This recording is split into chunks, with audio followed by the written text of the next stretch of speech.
Oke, halo semuanya. Baik lagi dengan kami di sini, mahasiswa Teknik Biomedis Universitas Airlangga. Dengan saya, Blas Valenta, dan juga kedua teman saya dari kelompok D, Aldavan dan Pramestia.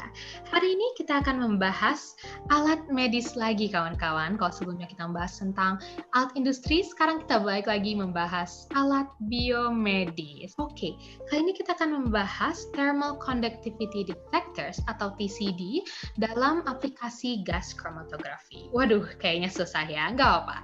Untuk itu kita akan coba menjelaskan sebaik mungkin apa ya kira-kira TCD ini dan bagaimana aplikasinya dalam gas chromatography atau dalam aplikasi medis.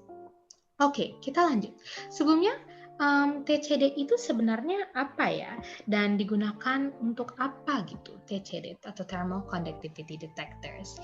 Nah, digunakan sebenarnya bisa dalam dua hal ya. Yang pertama bisa digunakan instrumentasinya atau dalam industri seperti video lalu, dan yang selanjutnya bisa dalam medisnya, yaitu salah satu contohnya digunakan dalam gas chromatography. Oke, kita akan berfokus di gas chromatography-nya ya kawan-kawan. Kita lanjut. Apa ya kira-kira gas chromatography itu? Kalau misalkan nih ada suatu campuran dalam bentuk apapun ya, suatu campuran ini akan dilakukan pemisahan. Nah, yang memisahkan itu adalah gas chromatography. Menjadi komponen-komponen yang terbagi menjadi dua. Yang pertama itu adalah fase gerak. Komponen dalam fase gerak adalah contohnya seperti gas yang stabil. Dan komponen yang fase diam itu seperti zat padat atau yang cair ya, selain dari gas stabil. Nah, kalau kita lihat di bagian alir ini dari gas chromatography, pertama, sampelnya atau yang tadi akan kita ukur ya, atau campuran tadi akan dimasukkan ke dalam injection port. Selanjutnya diproses dalam kolom di oven ini dan akan dideteksi. Apa yang dideteksi? Itu seperti yang tadi sudah dijelaskan di awal, gas chromatography ini melakukan pemisahannya. Jadi yang terdeteksi ini adalah kira-kira partikel apa aja yang terdapat dalam sampel itu. Nah, tentunya harus ada orang ya yang melakukan analisa dari data yang didapatkan dari detektor ini. Jadi, kalau misalnya datanya bilang, oh ada sekian kadar dari oksigen dalam sampel larutan ini. Oh, jadi dapat diketahui, oh berarti makhluk hidup ini yang menghasilkan larutan tadi kira-kira sehat gak ya atau enggak? Nah, kayak gitu.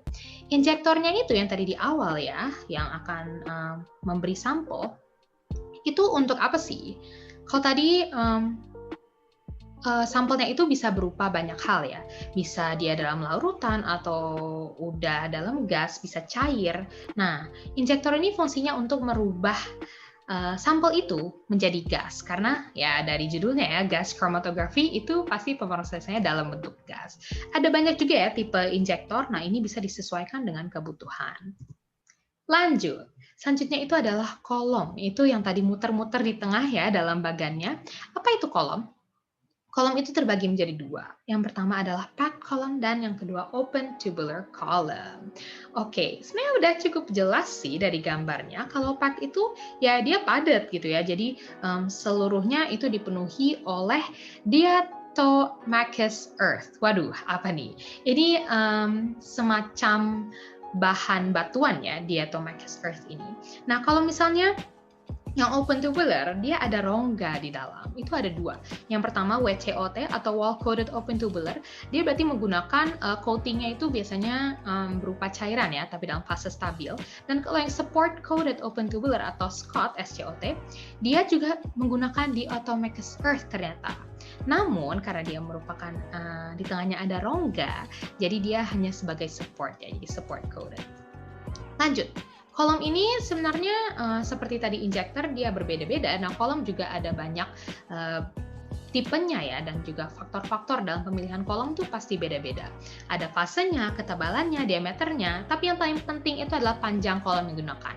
Karena semakin panjang kolomnya, dia tentu bagus karena hasil data yang didapatkan itu lebih akurat ya, tapi juga tentunya meningkatnya kualitas, meningkat juga biaya kawan-kawan. Dan di sini juga meningkat waktu ya yang dibutuhkan. Jadi semakin panjang tentu semakin butuh waktu yang lebih lama untuk proses. Selanjutnya, tadi apa sih yang TCD yang kata-kata panjang itu? Thermal Conductivity Detector.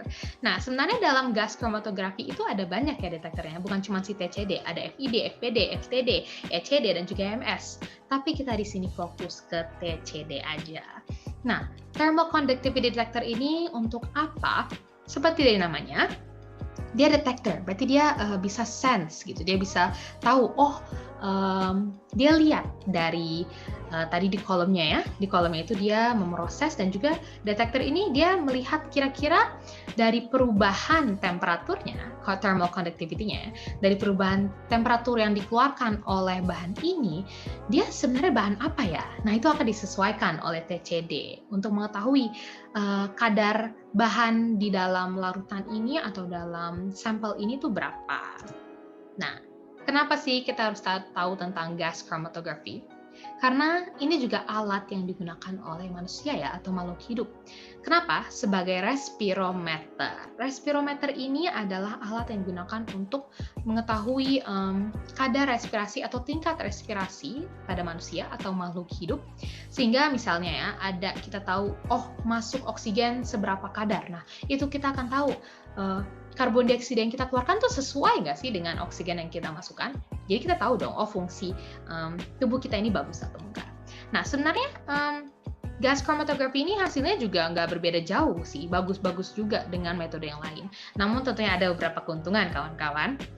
Yang pertama itu, di tubuh kita ada metabolisme yang dia nggak melepaskan karbon dioksida secara terlihat ya, atau secara yang eksplisit yang dapat diukur. Nah, kalau gas chromatography ini dia bisa mendeteksi bahkan yang tidak melepaskan karbon dioksida secara eksplisit. Dan yang kedua, konsumsi oksigen dan pelepasan karbon itu dapat diukur secara terpisah namun bersamaan. Karena ada beberapa metode yang dia butuhnya tuh dalam satu alat dia harus melakukan mengukur konsumsi oksigen berapa dan mengukur pelepasan CO2-nya itu berapa. Nah, enggak. Kalau misalnya di sini bisa juga misalnya kita udah tahu data dari mana, konsumsi oksigen berapa dan cuma pengen mengukur pelepasan CO2 itu bisa. Dan juga di sini dia prosesnya tuh lebih cepat ya. Jadi kalau misalnya kita pengukuran atau apapun sebagai manusia pasti nggak suka dong kalau lama-lama, kan nggak nyaman untuk dilakukan analisanya. Di sini dia prosesnya lebih cepat daripada yang lain. Nah, ini contohnya ya, dari gas chromatography itu ada beberapa alat di sini. Dari Shimadzu juga sini, dan juga Bruker Sean. Sekian dari kami, mahasiswa Teknik Biomedis Universitas Airlangga.